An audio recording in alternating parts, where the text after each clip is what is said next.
Muy buenas tardes, tengan todas y todos. Para la Fundación Aprende Más, es grato contar con su presencia en este espacio institucional. Para los que no me conocen, mi nombre es Gabriel Román y como moderador de este espacio, en el día de hoy, les damos a todos y a todas la más cordial de las bienvenidas. Como parte de las actividades virtuales dirigidas a la comunidad atendida, muy relacionada con los sectores educación y salud, debidamente articulados y comprometidos con el desarrollo integral de la población estudiantil, en el día de hoy, 18 de agosto del año 2022, continuamos conectados con su espacio denominado Café Virtual con Aroma de Inclusión. Desde este momento y durante el conversatorio, los invitamos a un delicioso café colombiano desde la virtualidad. Les informamos a los conectados que vamos a mantener apagados sus micrófonos y las cámaras para garantizar el desarrollo del conversatorio. Para contextualizar la temática en el día de hoy, vamos a utilizar un video denominado Neurodidáctica, Aprendizaje y Dopamina del Instituto CLAES de la ciudad de Barcelona, en España. El aprendizaje debe tener en cuenta el desarrollo del cerebro. Así lo asegura Anna Furés. Es experta en neurodidáctica y da clases en la Universitat de Barcelona.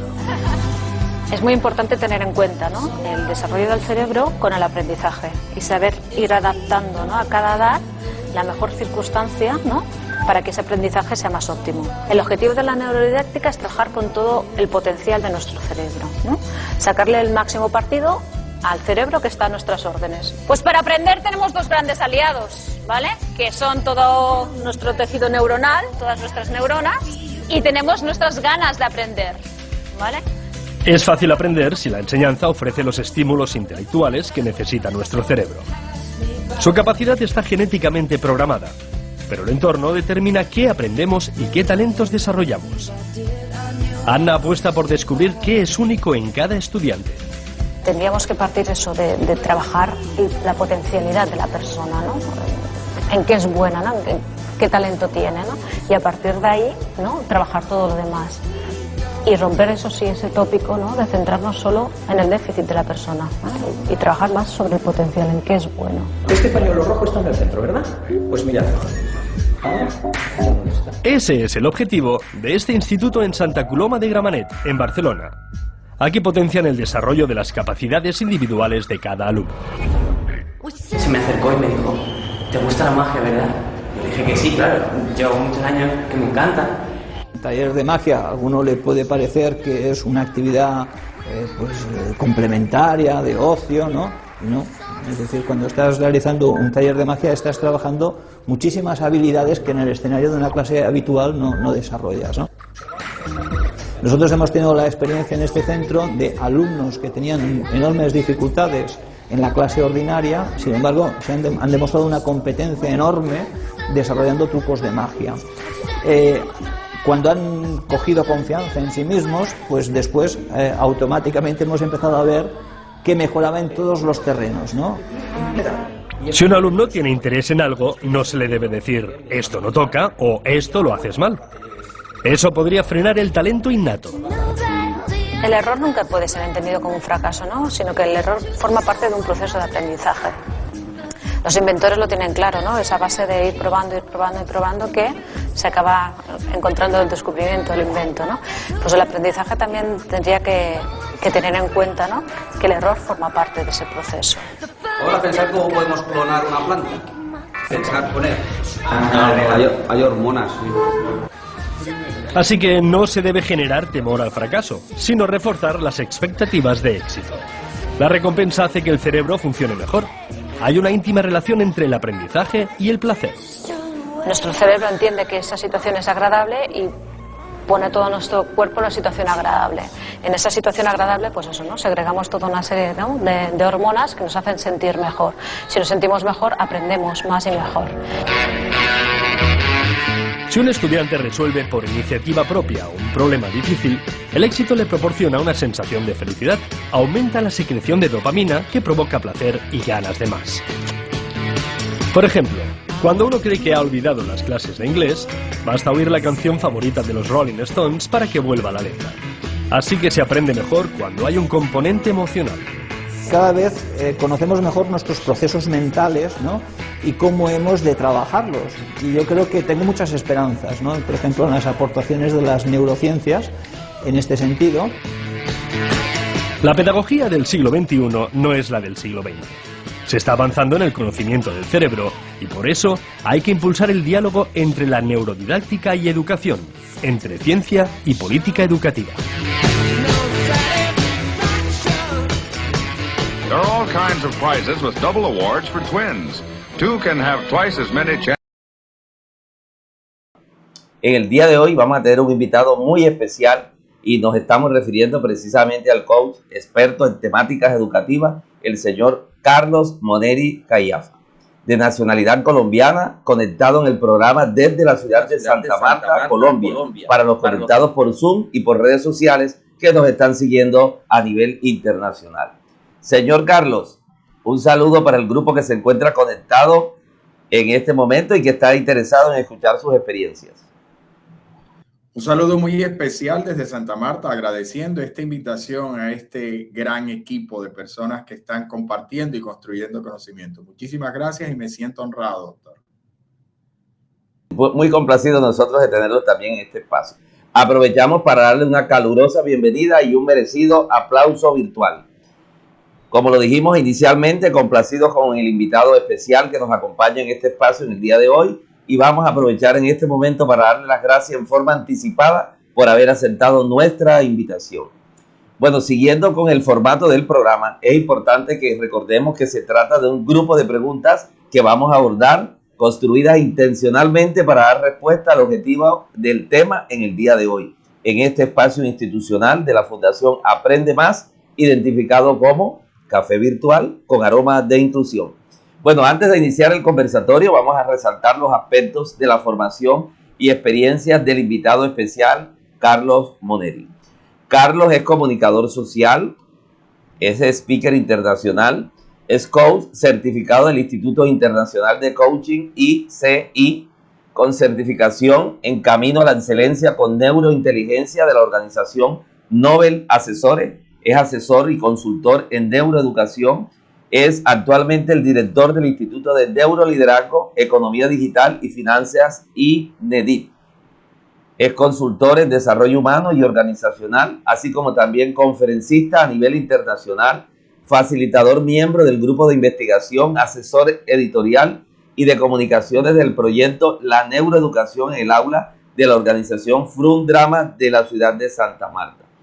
Es facilitador y conferencista del seminario itinerante de neuroliderazgo, neuroeducación, nuevos paradigmas, desarrollado en el departamento del Magdalena, Colombia, para la Caja de Compensación del Magdalena, Cajamar.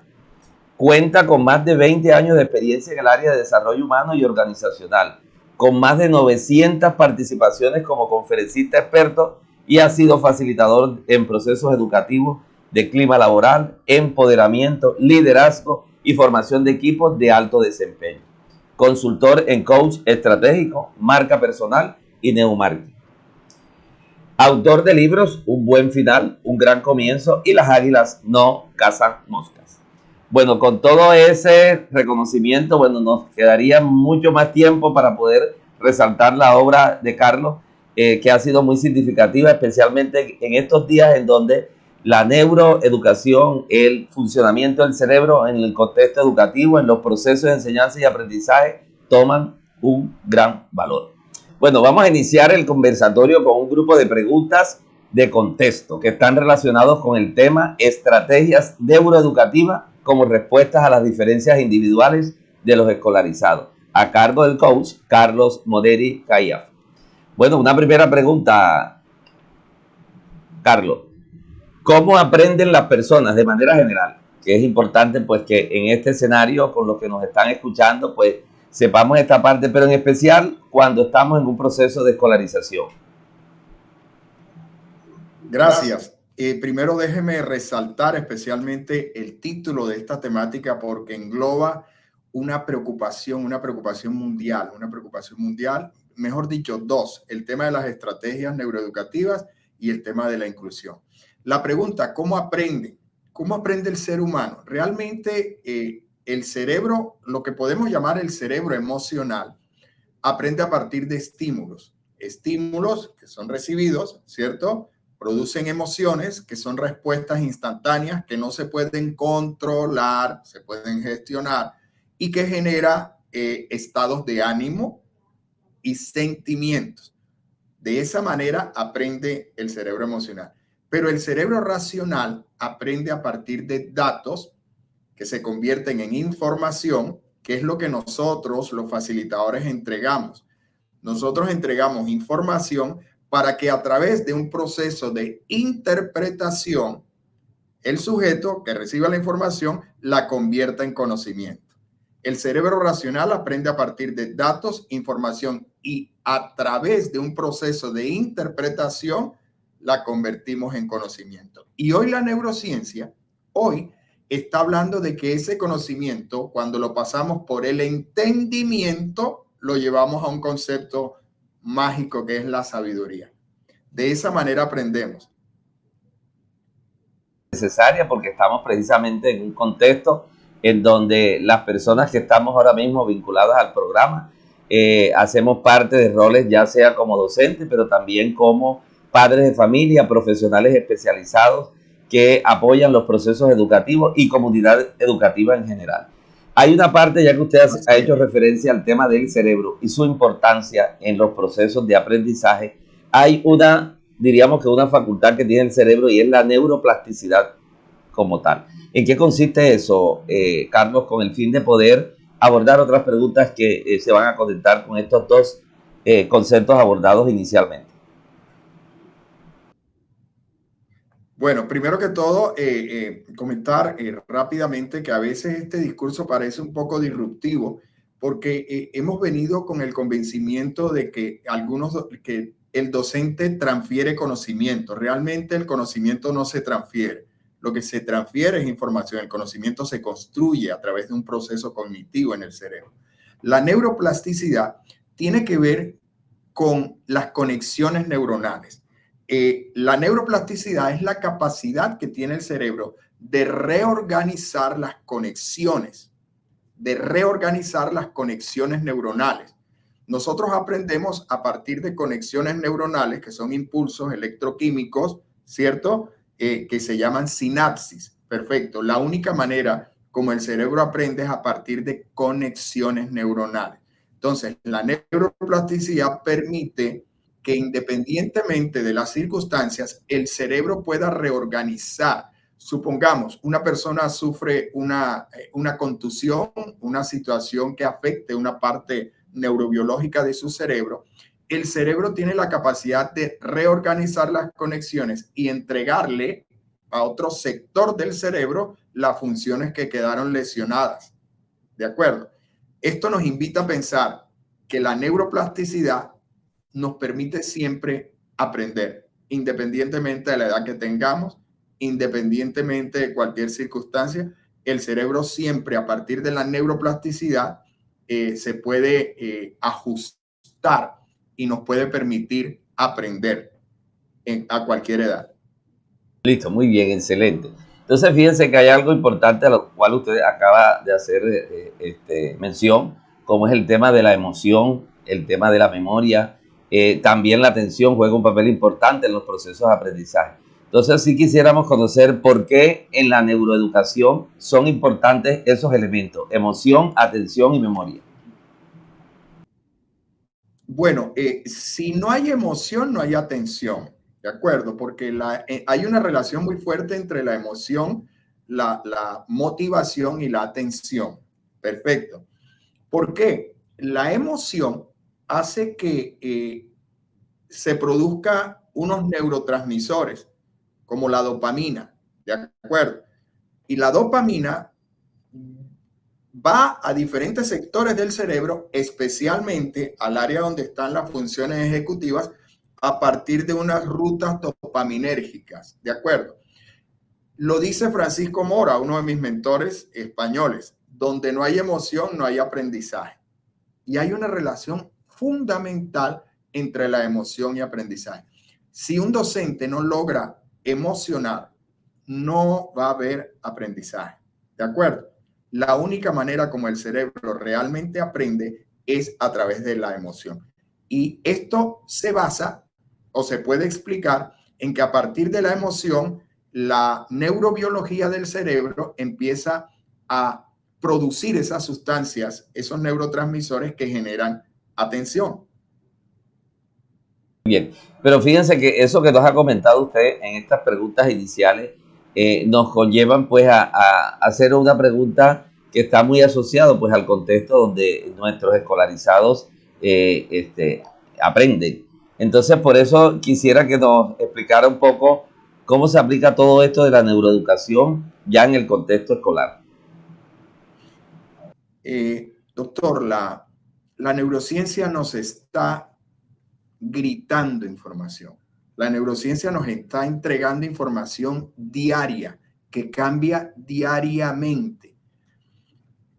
Es necesario, y la neuroeducación surge de la unión de tres disciplinas, podríamos llamar la neurociencia, no las neurociencias, es la neurociencia, la pedagogía y la psicología. La neurociencia, que estudia toda la parte neurobiológica del cerebro, las conexiones neuronales, la producción de neurotransmisores, la psicología, que como sabemos estudia la conducta, y la pedagogía. Entonces, imagínese usted cómo esas tres disciplinas se unen en una interdisciplina que se llama la neuroeducación. Resaltando que todos estos elementos que hoy en día están haciendo parte del contexto escolar, de los procesos de enseñanza y aprendizaje, cada día adquieren una mayor relevancia y una mayor pertinencia. También hemos escuchado hablar sobre esta temática, tratando de terminar de contextualizar esta primera parte del término de programación neurolingüística.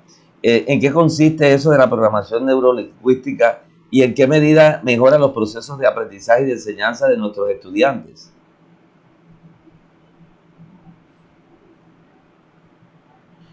Bueno, lo primero es no satanizar el término programación neurolingüística, que ha sido satanizado por algunas personas.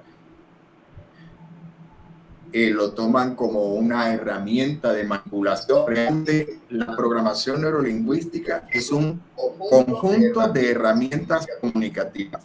Es un conjunto de herramientas comunicativas que facilitan la programación del cerebro, ¿de acuerdo? La programación neurolingüística es una herramienta, no es una disciplina. Es un conjunto de herramientas comunicacionales que el docente debe conocer, puede conocer, y que le servirían de mucho para generar nuevas conexiones neuronales. Porque la única manera como el cerebro aprende es a partir de conexiones neuronales. Si me lo permite, se lo explico desde el coaching. Claro.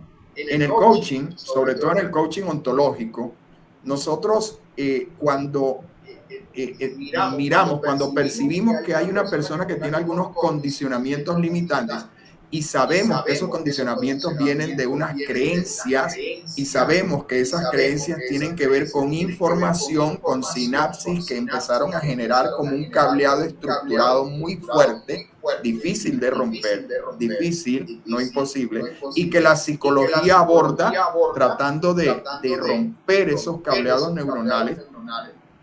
El coaching lo que hace es generar nuevas conexiones. Y cuando usted tiene una autopista que está deteriorada, ya está quilosada por el tiempo, y empieza a generar un nuevo camino, el coaching a partir de técnicas como la programación neurolingüística, como las declaraciones poderosas, como las preguntas poderosas, que tiene mucho que ver con la mayéutica socrática, y usted la recordará, generamos nuevas conexiones. De ahí la importancia del lenguaje. Lo que yo hablo tiene mucho que ver con lo que yo pienso. Lo que yo hablo y pienso tiene mucho que ver con lo que yo siento. Lo que yo hablo, pienso y siento tiene mucho que ver con mis hábitos. Y mis resultados son consecuencia de mis hábitos. Entonces, imagínense la importancia de la programación neurolingüística cuando yo a través de las palabras puedo generar nuevas conexiones, nuevas rutas de información y, por supuesto, cambios en las personas. Usada, como usted trató de informarnos antes de abordar la pregunta, pues puede dar muy buenos resultados, como fue anunciado en en el interrogatorio que acabamos de hacer. Bien, vamos a continuar pues abordando ya desde otra óptica el tema enunciado pues en la titulación del programa. Entonces, el tema de las estrategias neuroeducativas como respuestas a las diferencias individuales de los escolarizados, en esta oportunidad atendida por el coach Carlos Moneri, va a ser abordado para dar respuesta a un grupo de preguntas que se encuentran relacionadas con la neurodidáctica, pero también con las estrategias utilizadas en los procesos de enseñanza, de aprendizaje y de evaluación. Entonces, Carlos, la pregunta está construida de la siguiente manera: ¿cómo hacer uso de la didáctica en el aula considerando la neuroeducación? Bueno, gracias. Excelente pregunta. Resume todo el interés de este excelente conversatorio. Lo primero es identificar cómo aprende el cerebro. Identificarlo desde diferentes perspectivas. Y como sé que hay muchos docentes aquí, ustedes recordarán, Howard Gardner habló de las inteligencias múltiples, ¿de acuerdo? Podemos ubicarla en una esquina, por decirlo así. También hablamos de los estilos de aprendizaje, que en el coaching lo conocemos más como canales de percepción, auditivos, ¿cierto? Visuales, kinestésicos. Por acá tenemos el tema de la inteligencia emocional, cuando se empezó a hablar a finales del siglo pasado sobre este tema de los dos hemisferios y todo.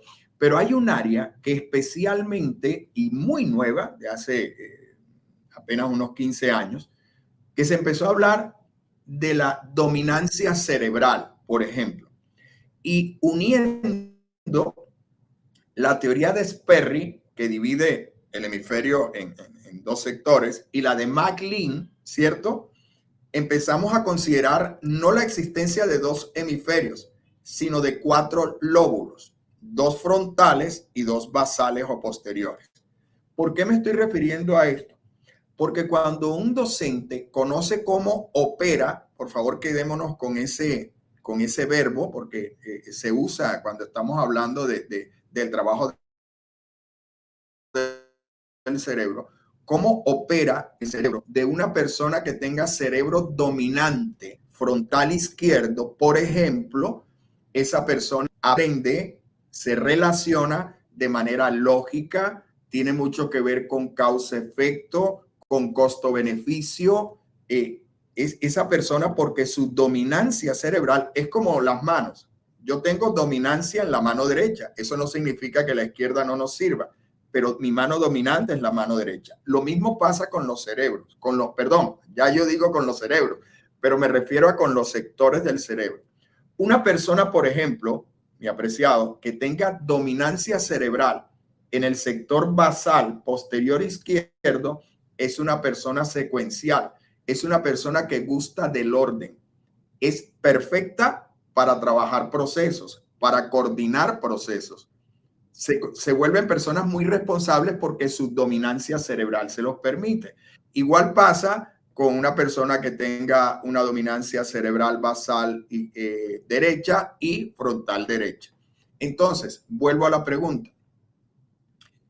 Si conocemos cómo opera cada dominancia cerebral, cada individuo, de acuerdo a su dominancia cerebral, podremos conectar mejor a través de estrategias que no vayan hacia él, que vayan hacia su cerebro. Quiero decir algo y hacerme responsable por esta afirmación que voy a hacer. No estamos educando niños, estamos educando cerebros.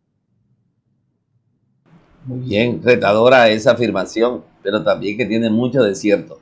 Entonces hay que seguir apostando a todas estas nuevos enfoques o nuevas disciplinas que vienen dándose y que están muy asociadas con el tema educativo y que van a ser de gran utilidad. Bueno, listo. Con esa ilustración anterior hay una siguiente pregunta muy asociada al tema de las estrategias. ¿Qué tipo de estrategias de la neuroeducación se están utilizando actualmente en el aula de las cuales usted conozca? Lamentablemente muy pocas, y me disculpa que lo diga de esa manera. Yo llevo estudiando, trabajando con docentes hace más de 10 años y ya son más de 10,000 docentes.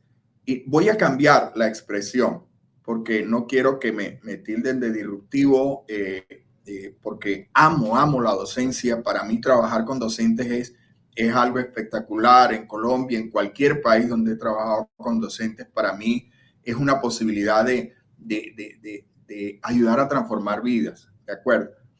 Pero lamentablemente hoy todavía pensamos más en lo que nosotros necesitamos para enseñar que lo que el niño, el joven necesita para aprender.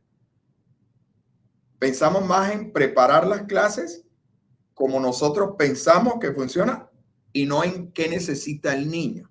Entonces, ¿qué estrategias se pueden estar utilizando? Por ejemplo, la generación de entornos deseables. Perfecto. La generación de entornos deseables.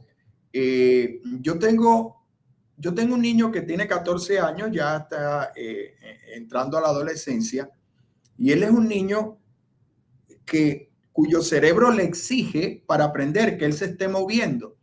Y si el profesor le dice o la profesora le dice, quédate quieto para que puedas aprender, mi hijo, sin dudarlo, porque lo hace, le dice, profesora, es que mi cuerpo necesita moverse para que mi cerebro aprenda. Y lo que nos falta es información.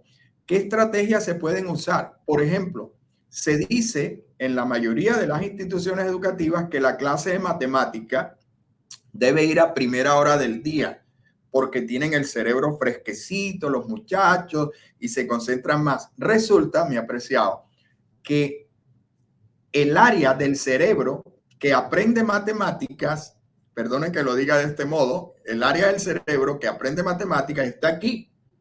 Está en el cerebro, en el lóbulo basal izquierdo. Ahí es donde se maneja el área secuencial y la matemática es una secuencia, ¿de acuerdo? Es secuencia. Esa parte del cerebro se fortalece con la actividad física. ¿Qué quiere decir esto? Que si usted manda a los estudiantes a la clase de matemáticas después del recreo, ojalá un recreo bien movido, o después de la clase de educación física, ¿cierto? Ojalá básquetbol, lanzando la pelota hacia la canasta, porque este ejercicio, cuando uno le da la orden al cerebro, y esto lo aprendí de mi mentor David Bueno, un médico genetista español que está hablando de educación. Los científicos están hablando de educación por todo lo que la neurociencia nos está gritando. Entonces, después de este ejercicio de lanzar la pelota al aro, como uno le da la orden a que suelte la pelota aquí, no aquí, sino acá, eso fortalece el área secuencial del cerebro y facilita las matemáticas, facilita el aprendizaje, por ejemplo, de las matemáticas. Y hay muchas más de las que podríamos hablar durante horas. Sí, señor. Bueno, muy ilustrada esa pregunta y estoy seguro que nos va a servir de mucho ante ese reto que tenemos de apoyar la formación de estas generaciones que tanto nos necesitan.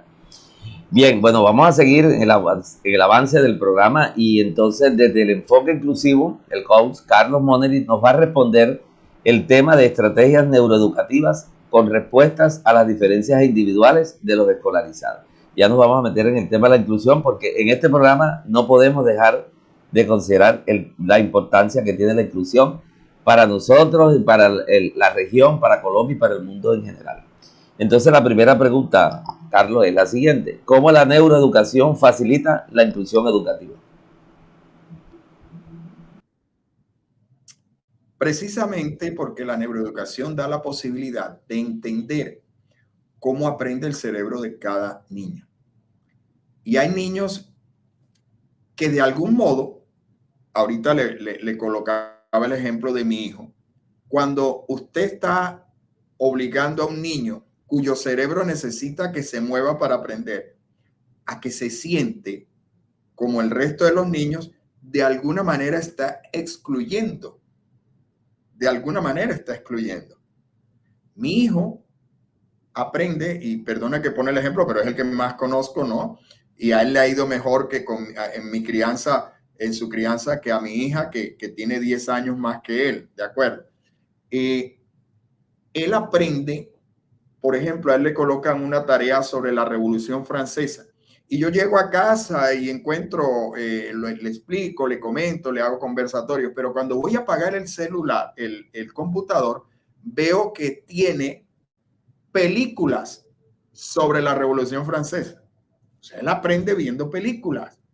Él aprende viendo historias, no documentales, películas sobre la Revolución Francesa. Entonces, es su manera de aprender, ¿de acuerdo? Y eso precisamente es lo que un docente debe conocer. Yo le hago una pregunta. ¿Podríamos fabricar un guante si no conocemos una mano? Si no conocemos, por lo menos en generalidades, cómo aprende nuestro cerebro, no podemos educar de manera efectiva. Mi querido doctor, se dice que los niños deben aprender a leer a los 4 años, a los 5 años, a los 6 años, a los 3 años. El niño debe aprender a leer cuando la mielina que cubre los axones de las neuronas voy a decir otra vez esa expresión, del sector del cerebro que lee, cuando la mielina, que es una capa de grasa, recubra esos axones que permiten que la conexión del área de Broca, todas las áreas comprometidas con la lectoescritura, para que esa conexión sea mejor. Entonces me dicen algunos docentes, no, pero yo tengo estudiantes que aprendieron a los 4 años. Ahorita hablamos de neuroplasticidad. Tenga la plena seguridad que el cerebro cedió esa actividad a otro sector del cerebro. Y eso le produce dolor al cerebro, no dolor físico, le produce estrés al cerebro, porque lo estamos forzando. Pero ¿y qué pasa si espero hasta los 6 años que ya tenga la seguridad de que hay suficiente mielina en el sector del cerebro que lee? Aprende a leer en 15 días. ¿Ya? Aprende a leer en 15 días, se lo puedo asegurar. Así que a los padres que tienen aquí niños que no quieren aprender, tranquilos, que cuando la mielina cubra todas esas axones, tenga la seguridad que el niño puede aprender en muy poco tiempo. Muy bien, bueno, esa es una noticia de gran aliciente, es decir, para los profesores, pero también para los padres de familia en este proceso de lograr a través del acompañamiento, lograr el aprendizaje de los hijos.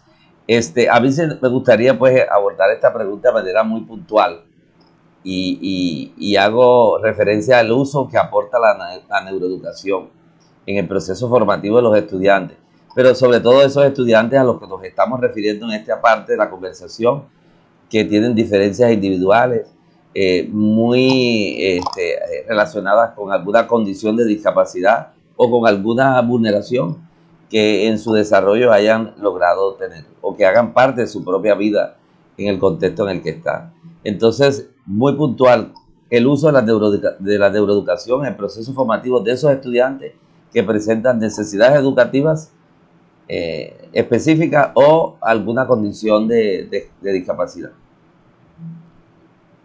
Usted habla de necesidades educativas específicas. Sí. Lo primero que yo le comento cuando me consulta algún padre o algún docente, le digo, ¿qué necesita aprender él? Cuando hablamos de niños con alguna circunstancia especial de aprendizaje, porque tampoco soy amigo de hablar siempre de que hay trastornos de aprendizaje, a veces son trastornos de enseñanza, ¿cierto? Porque simplemente conociendo cómo usar las herramientas neuroeducativas podemos conectar mejor y lograr un aprendizaje. Precisamente partir del hecho de que todos los cerebros, todos, incluso algunos con esas circunstancias especiales, están en capacidad de aprender. Solo es descubrir cómo yo logro conectar mi estrategia de aprendizaje, mi estrategia de enseñanza con su estrategia de aprendizaje. ¿De acuerdo? Los niños con algunas situaciones especiales de aprendizaje aprenden mucho activando sus canales sensoriales. ¿De acuerdo? El cerebro, yo recuerdo que en un proyecto de periodismo cultural y juvenil, había un niño con una circunstancia especial que no era capaz de hablar en público y nosotros le empezamos a dar algunos dulces, algunos chocolates, ¿cierto? y le decíamos, cuando estés saboreando el chocolate, vas a hablar de esta manera, vas a expresar, vas a decir. Y resulta que lo que él consumía le activaba la producción de unos neurotransmisores que facilitaban el aprendizaje y facilitaban su comunicación. Mire, vuelvo a hablar y recordando ese video maravilloso de la dopamina. Hay un neurotransmisor que se llama la serotonina y el 90% de la serotonina se produce en el tracto digestivo, no en el cerebro. Eso quiere decir que tiene sentido aquello que decían nuestras abuelas, de que barriga llena, corazón contento, porque realmente tenemos 3 cerebros, y no me refiero a los 3 cerebros de McLean, el reptiliano, el emocional y el racional. Me refiero a el cerebro de la cavidad craneal, el cerebro del tracto digestivo y el cerebro del corazón. Entonces, cuando nosotros utilizamos diferentes canales sensoriales, activamos el aprendizaje.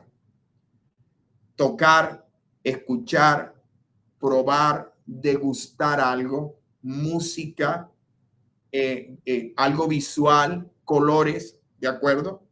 Todo eso activa. Y si nosotros usamos y entendemos que los niños tienen unos canales sensoriales que es como la puerta de entrada a la realidad, al mundo, al aprendizaje, cuando nosotros empezamos a usar uno u otro, puede ser por el método intento-error, o también con un poco más de conocimiento, ¿cierto? Bueno, este niño aprende, para que este niño aprenda hay que darle muchas texturas para que se active el cerebro. Entonces, estos niños aprenden de esa manera, aprovechando al máximo sus canales sensoriales, sus canales de percepción. Muy bien, bueno, excelente. Hay que poner en práctica todos estos comentarios, todas estas enseñanzas, todos estos aprendizajes, con el fin de poder lograr en una mejor forma ese compromiso misional que tenemos con la educación cuando estamos en el rol de docente. Bueno, si queremos hacer...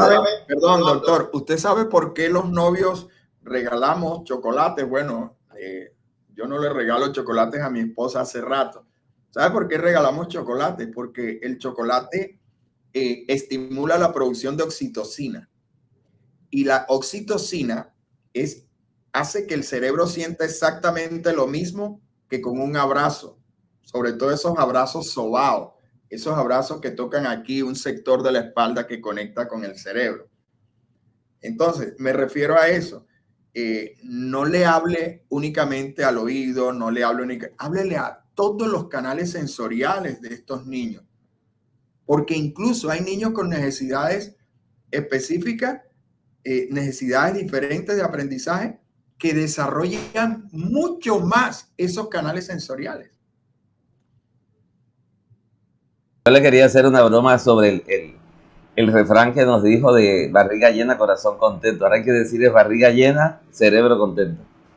Claro, porque es que miren, primero llega al esófago, al primer cerebro, después llega al tercero, primero llega al segundo, que es el esófago, por aquí pasa, llega al tercer cerebro, que es el corazón, y ¡prum! Y después se va a racionalizar allá en la cavidad craneal. Excelente, bueno, muy bien.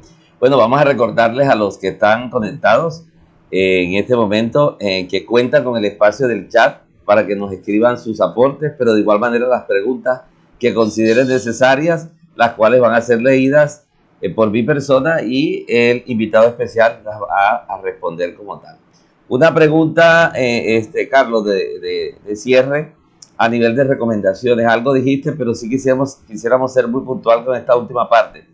¿Qué recomendaciones les das a los docentes, a los padres de familia y a la comunidad educativa en general sobre esa manera particular con la que debemos trabajar la población en condiciones vulnerables, muy especialmente relacionadas con una condición de discapacidad o con las mismas condiciones excepcionales, pero lógicamente desde los fundamentos de la neuroeducación? Yo puedo parecer repetitivo porque aquí hay una situación que incluso tiene que ver con la parte actitudinal. y con unos esquemas rígidos que no queremos soltar.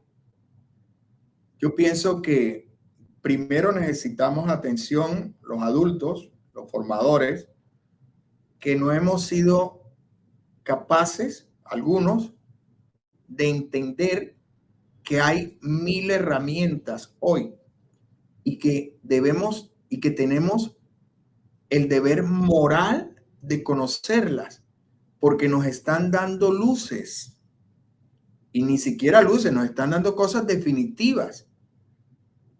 El tema de la mielina se descubrió hace apenas unos 5 o 6 años. Entonces, para mí, que abramos nuestra mente a estos nuevos aprendizajes. Hay una situación actitudinal y los padres de familia también. Yo soy un convencido que la neurociencia debe democratizarse, debe llegar a todos los niveles, salir de los laboratorios, salir de los centros de investigación y llegar a los hogares y a las escuelas y a las universidades donde se están formando los educadores. ¿De acuerdo? Entonces, perdone, no sé si satisface eso la pregunta, pero para mí es más una situación de abrir la mente a este nuevo paradigma, a este nuevo panorama. No me gusta usar mucho la palabra paradigma porque ya está también bastante trajinada, pero a este nuevo panorama, a esta nueva manera de enseñar, a que aprendamos, a que identifiquemos cómo está aprendiendo el niño y a que dejemos de pensar en qué necesitamos nosotros para preparar una clase y pensemos más en qué necesita el niño, el joven, para aprender. Para mí eso es fundamental. El cumplimiento del tiempo programado, considerando lo dicho con anterioridad y cumpliendo con el tiempo definido, si quisiéramos, Carlos, que nos en esta parte final nos compartieras una reflexión sobre la temática tratada, que nos quede pues allí la conexión total para seguir mejorando nuestra práctica docente y para seguir mejorando los apoyos que desde el lugar le damos a nuestros hijos. Estamos educando cerebros diferentes porque estamos viviendo una sociedad diferente. Estamos educando cerebros atiborrados de información y a una velocidad enorme. Hoy más que nunca es necesario que aprendamos cómo aprende, cómo procesa el cerebro la información. Hoy más que nunca, donde la información va a 1000, donde el docente ya no es el depositario de conocimiento, sino que se convierte en un canal. Hoy, cuando mi hijo hace algunos años me dijo que Plutón no era un planeta, yo no sabía que Plutón no era un planeta y él lo aprendió en internet, ¿de acuerdo? Le dije, qué bien. Vivimos tiempos en que debemos educar neurotalentos. Hay que identificar cuál es el talento del niño y trabajar ese talento natural. Y los padres, por favor, si su niño va bien en matemáticas y mal en sociales, no le ponga refuerzo en sociales, póngale refuerzo en matemáticas, porque es probable que ese hijo vaya a ser un ingeniero. Entendamos que debemos educar conforme a los neurotalentos, a los talentos a los talentos naturales que tienen los niños. Educar de una manera diferente es educar para una sociedad que ya no existe. Bueno, yo quiero también complementar eso último que usted acaba de dar a nivel de mensaje final, y es que existen unas pruebas genéticas que hoy en día se vienen haciendo para predecir precisamente la potencialidad que puede tener un niño, no solamente en el contexto escolar, sino también en su desarrollo como un futuro profesional, como un futuro, una futura persona que pueda dar lo mejor en el contexto en el que le toca desarrollarse. Entonces, esas pruebas genéticas se están dando y están muy ligadas pues a todo eso que nosotros estamos conversando. Bueno, le acabo de consultar pues al soporte técnico del programa el ingeniero Carlos Miguel Jiménez y me informa que no hay preguntas. Tenemos un espacio, unos tantos minutos para poder atender las preguntas que consideren, así que tienen el chat nuevamente para que las escriban antes de ya dar la finalización del programa como tal. Si me permite, quería comentar algo, y hablando de estas pruebas genéticas, hay también unas baterías que son muy importantes y que se pueden trabajar con chicos ya en edad adolescente para conocer su dominancia cerebral, para identificar sus neurotalentos. Y en una oportunidad podemos compartir esa información, porque es una información muy acertada que hoy está sirviendo de mucho para el tema de exploración vocacional. Hoy la educación es totalmente diferente porque necesitamos niños con un aprendizaje y con unas habilidades totalmente diferentes a las que necesitaban en la sociedad de hace 20 o 30 años. Ahí tenemos una pregunta, precisamente la formula José María Pérez. José María Pérez, un docente de aquí de Cartagena, de una institución educativa, formado precisamente en el tema de educación. Dice que un niño que tiene un leve retardo en la mielinización y quizás esto le afecta el habla, toca esperar a que existe un alimento o alguna estrategia que se ayude a que eso va a ser ligado a un problema genético. Bueno, trato de interpretar la pregunta, pero quiero decirle que la producción de neurotransmisores tiene que ver incluso con la alimentación de los niños, ¿de acuerdo? Y la estimulación de la mielina, ahorita no quiero adelantar, pero se están haciendo pruebas de hace algunos años para estimular la producción de mielina a través de pequeños choques eléctricos. Por ahora se está usando para mejorar a los pacientes con esclerosis múltiple y con Parkinson, que usted sabe que también tiene que ver con problemas en la conexión. Es como cuando el cachorro muerde el cable del TV cable y le quita el blindaje, la señal no es lo mismo, ¿cierto? Porque el TV cable, así, eso es exactamente lo que dice la mielina. Y dice, hay que esperar. Bueno, realmente hay muchas maneras de estimularla, hay investigaciones muy novedosas como la que le estoy diciendo, pero a los padres y maestros les pido paciencia, al menos en el tema del aprendizaje a leer y escribir, porque está científica y suficientemente comprobado que un niño que tiene ya toda la capa de mielina en los axones del sector del cerebro que lee, como lo he llamado yo, puede aprender a leer en menos de un mes, porque ya su cerebro está perfectamente condicionado. Una recomendación a los docentes. Me dijo un docente una vez de un municipio del Magdalena, o sea que yo estoy educando mal a los muchachos porque yo los estoy educando como me educaron a mí. Y yo les digo, no sé si los está educando mal o bien, pero los está educando para una sociedad que ya no existe. Hoy es necesario que el niño aprenda y desarrolle habilidades blandas, capacidad de negociación, comunicación. Mi hijo cuando tenía 10 años, qué sé yo, una profesora le colocó una regla y lo apuntó y le dijo, del otro lado de esta regla hay un tonto. ¿Y sabe qué le contestó mi hijo? ¿De qué lado, profesora? Eso es lo que necesitamos. Un niño que tenga comunicación asertiva, que haga valer sus derechos, que sepa comunicarse, que tenga la capacidad resolutiva. Y eso tiene mucho que ver con la manera como aprende el niño. No castremos a los niños, por favor, ni pretendamos que todos los niños aprendan de la misma manera, porque ese es el primer error. Primer error. Cuando un docente diseña una clase de una sola manera, porque tiene 20, 30 niños. Que tengo que preparar una clase para cada uno. Bueno, no nos vayamos a extremos, pero sí hay que ser muy, muy flexibles. De pronto eso ha sido parte de haber sido en alguna medida desasertivo, porque históricamente se ha venido haciendo así. Entonces, la invitación es a que llegó el momento de cambiar y estamos en un mundo diferente con unas generaciones diferentes. Entonces nos tenemos que poner en sintonía en ese sentido. Bueno, Carlos, muchas gracias una vez más por haber aceptado la invitación y por haber compartido toda esta información que estamos seguros nos va a enriquecer en nuestra práctica docente. Sí. Así es, un abrazo para usted y por ahí le voy a enviar un PDF de mis libros para que usted le haga llegar a cada una de las personas que se conectaron. Precisamente nosotros los docentes y los padres de familia estamos necesitando.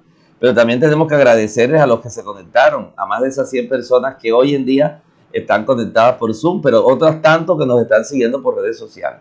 Y les queremos informar que vamos a seguir en contacto con otros temas afines desde la Fundación Aprende Más y que vamos a seguirlos invitándolos para que nos acompañen en este espacio institucional con la periodicidad mensual que hemos declarado en este horario de 5 a 6 por Zoom, los días jueves, en el cual siempre vamos a contar con un experto como el Carlos en el día de hoy en un tema asociado a la educación de todos y para todos, destacando considerablemente la importancia de todos los involucrados en esa educación inclusiva, en especial en este siglo, que es un reto alcanzar que todas las personas logren una educación de calidad, con el acompañamiento no solamente de docentes, sino también de profesionales de apoyo y de profesionales especializados que no solamente estén formados, sino que también tengan las competencias requeridas que les va a permitir asumir con un alto compromiso la tarea educadora. Sí, también queremos darle una gran noticia, vamos a seguir en la misma línea. Hemos estado hablando en los últimos cafés de neuroeducación, de neuropedagogía y en este caso de estrategias neuroeducativas. Porque para el próximo café virtual, el día 15 de septiembre del año 2022, vamos a contar con la asistencia de una experta en educación especial y psicóloga, la doctora Marta de la Torre, de nacionalidad y radicada en el país vecino del Ecuador, y que nos va a acompañar con información relacionada en un conversatorio que hemos titulado La neuropsicología del aprendizaje y sus aportes en el ámbito educativo. Bueno, entonces sin más preámbulos, y ya el tiempo sí efectivamente se nos agotó, finalizamos este espacio deseándoles muchas bendiciones a ustedes y a su familia y que tengan una excelente terminación de día en compañía del Altísimo Jesús.